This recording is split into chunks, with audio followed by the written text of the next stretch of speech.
Dans le premier épisode, nous avons vu que l'attitude, notre façon d'être au sein d'une relation ou face à une situation est tout d'abord le résultat du conditionnement, de l'éducation, du système d'héritage. Puis elle devient un état de conscience lorsque nous devenons conscients de notre façon d'agir et de réagir, de ce que le système induit en nous. Le choix devient visible, le choix devient conscient, le choix est guidé par une force dite supérieure, notre essence. Il y a de nombreuses pratiques qui nous permettent d'arriver à ce stade. Nous allons aborder la méditation dans ce deuxième épisode du Bonjour cher mental.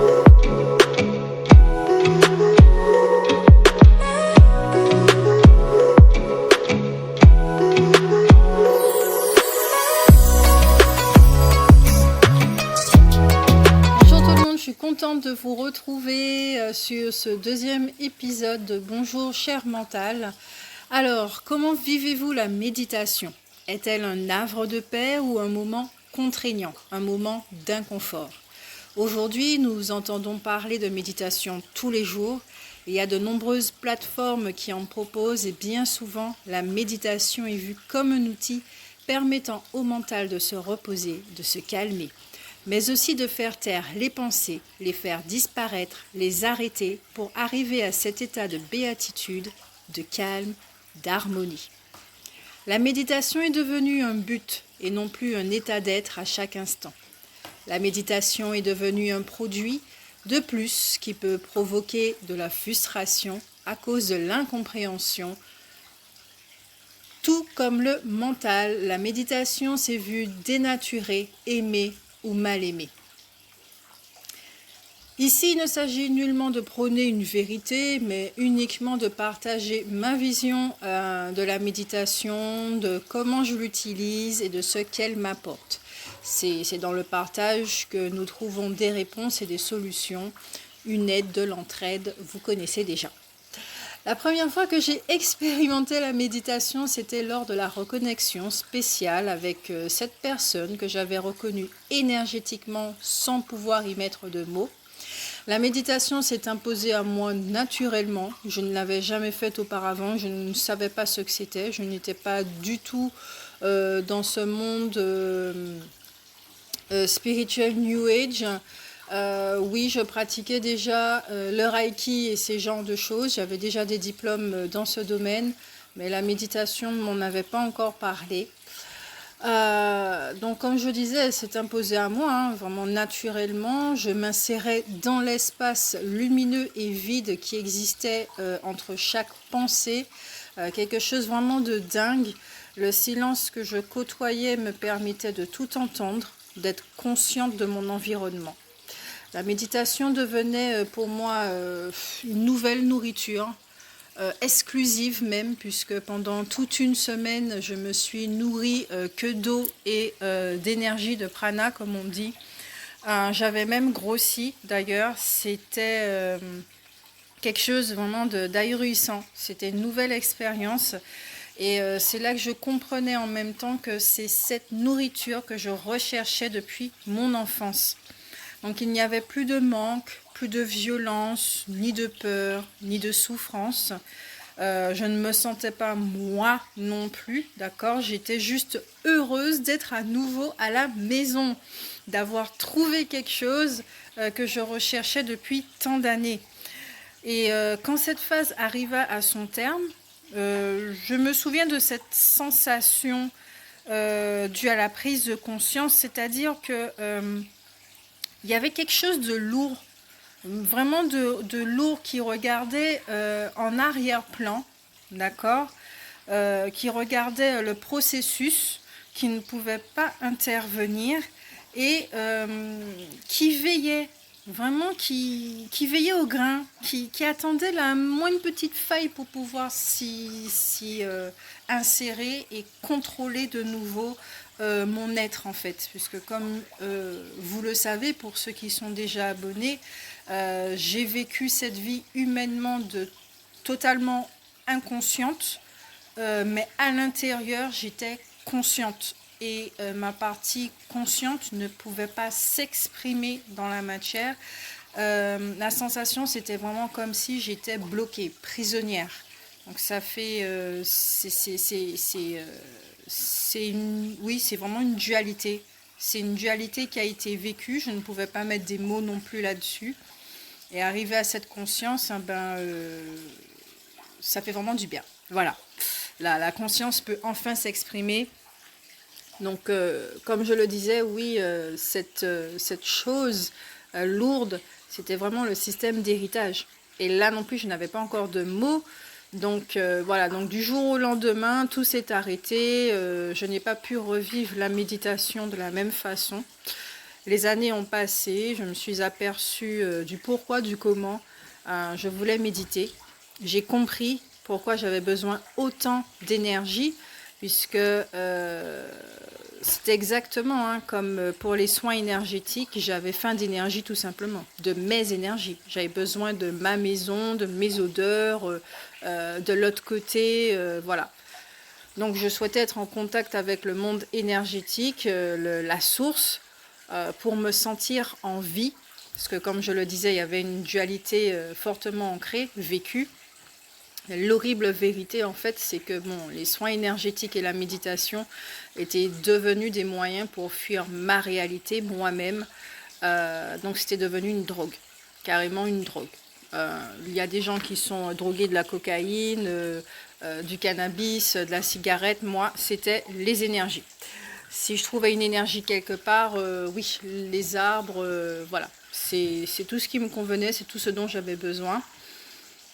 Et si j'en avais pas, si je ne les ressentais pas du moins, j'étais vraiment très très malheureuse. Donc ça a créé chez moi une profonde souffrance, ça a alourdi la souffrance déjà qui était là. Donc oui, je souhaitais rester perchée, fuir dans les étoiles pour me sentir à la maison parce que je n'acceptais pas cette incarnation tout simplement. Je n'aimais pas ma vie, je n'appréciais pas la vie. Et de par l'enfance que j'ai vécue aussi, il y a eu une scission qui a fait que j'étais pas du tout connectée à la matière, à mon corps physique. Et puis vient le moment où je ne pouvais plus méditer, impossible de m'asseoir en tailleur ou d'être perché d'ailleurs. Je ne pouvais plus fuir, je n'avais plus d'échappatoire. Et c'est là que je fis cette magnifique rencontre extérieure de cet homme qui est devenu mon meilleur ami, enfin devenu, que j'ai ressenti tout de suite comme étant mon meilleur ami. Ça, je ne pouvais pas l'expliquer non plus, mais ça vient sûrement des vies dites antérieures, comme on dit. Donc quelqu'un que j'ai reconnu énergétiquement aussi, mais là au moins je pouvais mettre des mots, avec son regard qui m'a mise à nu. Et cette personne, elle est vraiment mature dans les deux domaines que sont la conscience émotionnelle et la conscience corporelle. Donc cette relation m'a vraiment demandé de m'ancrer, d'être présente à tout ce que je suis, à chaque partie de mon être, de ne plus rester dans le passé et surtout, s'il écoute cette vidéo, il va vraiment rigoler du premier accord Toltec de ne rien prendre personnellement. Il m'a vraiment fait bosser dessus, de par sa présence et toutes les discussions que nous avons. Et donc oui, cette relation apporte à l'un à l'autre ce dont nous avons besoin. Et suite à cette rencontre, oui, je me suis remise à méditer vraiment des mois plus tard. Et là, je pouvais observer mes pensées d'une façon totalement différente, avec du recul, du détachement. L'ambiance qui régnait en mon sein, qui était vraiment pas terrible. Donc là, je pouvais plus accepter justement cette température, ce conflit interne, hein, parce qu'il faut dire les choses telles qu'elles sont. Et puis, je pouvais établir enfin le contact avec ma conscience corporelle, parce que j'y avais accès désormais. Donc oui, au début, hein, je me crispais, je m'accrochais à la moindre pensée, donc développant tout un scénario, un film, pour revenir là où se trouvait mon corps. Donc un va-et-vient entre là, l'instant présent et l'imaginaire. C'est vraiment comme ça. Donc, oui, comme je disais au début, me crispais, pardon. Il y avait de nouveau la résistance. Je ne pouvais plus apprécier la méditation. Donc, je me suis posé des questions du pourquoi, du comment. Le bruit au niveau mental a pris le dessus et de fil en aiguille, ma santé a commencé à décliner. Je n'ai pas trop compris pourquoi au départ. Et cette phase m'a vraiment aidée. C'était comme des vacances, mais c'était surtout une initiation où je découvrais que le mental est un espace vide. Il n'a jamais été bruyant. S'il y a du bruit, c'est par rapport aux habitants, comment on va dire ça, à- aux choses qui passent, qui restent un moment, qui vont et qui viennent. Donc, en découvrant ça, j'ai vu que il y avait des croyances qui disaient que le mental est un menteur, qu'il ne faut pas l'écouter, etc., etc. Donc oui, donc lui aussi, il s'est retrouvé avec une sale réputation, donc la blessure d'injustice. Et je me suis fait justice à moi-même, tout simplement. J'ai pu l'observer. Le mental qui s'observe, j'aime bien. Et donc oui, j'ai pu découvrir cet espace complètement lumineux, la boîte magique qui aide à la réalisation de toutes choses, d'où l'importance de l'attention, des pensées, de la compréhension du système d'héritage. Hein. Comme je dis, ces habitants qui sont là, on ne s'en rend pas compte. Nous sommes remplis, remplis, remplis, et si nous sentons saturés, si nous souhaitons nous vider, c'est justement parce que nous sommes remplis de trop de choses, surtout de croyances. Donc, que tout ce qui s'est trouvé, en fait, défile comme les nuages. Donc, j'ai porté mon attention là-dessus. J'ai vu que de rester focalisé sur les pensées, les développer comme un film, ça fait que ça me stressait sans m'en rendre compte. Je ne savais pas que c'était une forme de stress pour le corps. Ça faisait naître de la résistance automatiquement, une sensation d'inconfort. Donc je me suis aidée du souffle qui représente le vent. Donc de laisser aller le sujet de préoccupation, hein, tout simplement s'en aller. Je n'ai pas besoin de le développer. Pourquoi je le développe? Donc c'est ainsi que j'ai appris le fameux lâcher prise. Donc à présent, je ne cherche plus à bloquer les pensées. Je ne cherche plus à les arrêter. Elles font leur vie, je fais la mienne. Elles ont le droit d'exister. Les pensées ne m'appartiennent pas. Elles font que aller et repartir par des portes d'entrée et de sortie. Des pensées que je peux canaliser de mon espace, des gens qui se trouvent autour de moi et des personnes qui se trouvent à 8000 km également. Donc voilà. Alors,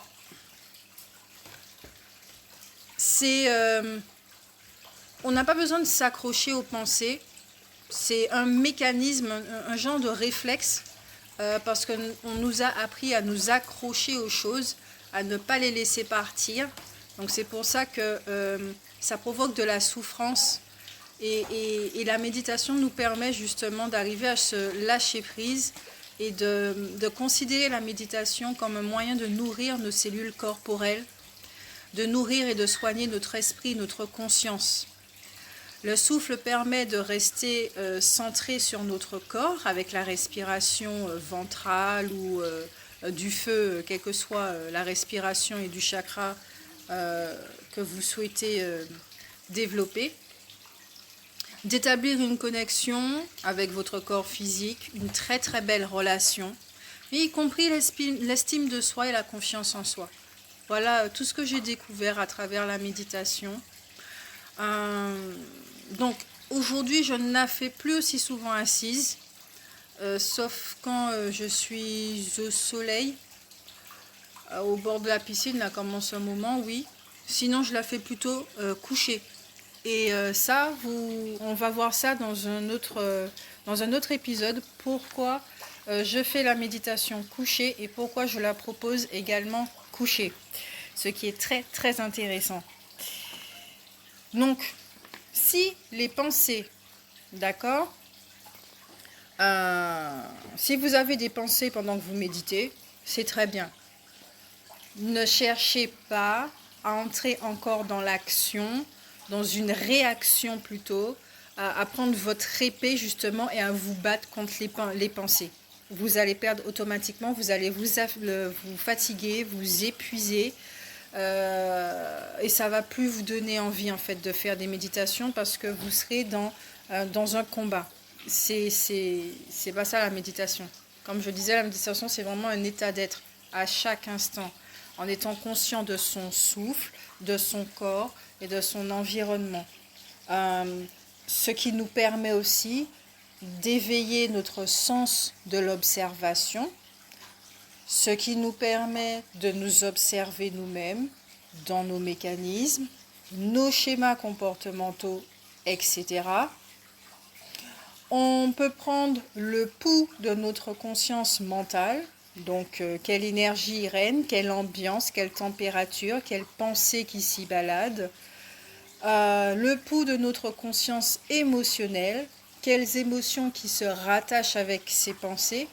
Donc on peut voir tout de suite si nous sommes en conflit intérieurement, ce qui peut aussi nous expliquer nos relations externes, l'environnement dans lequel on vit, la réalité dans laquelle on vit et que nous faisons perdurer. Donc tout ceci fait partie de notre santé spirituelle et humaine, à savoir, à comprendre d'où viennent ces pensées, ces croyances, d'où viennent ces émotions, ce qui nous permet le détachement. Donc au fil du temps, on constate le magnifique espace que nous sommes, la façon dont on peut s'accompagner, s'aider, s'aimer, s'apprécier, se respecter.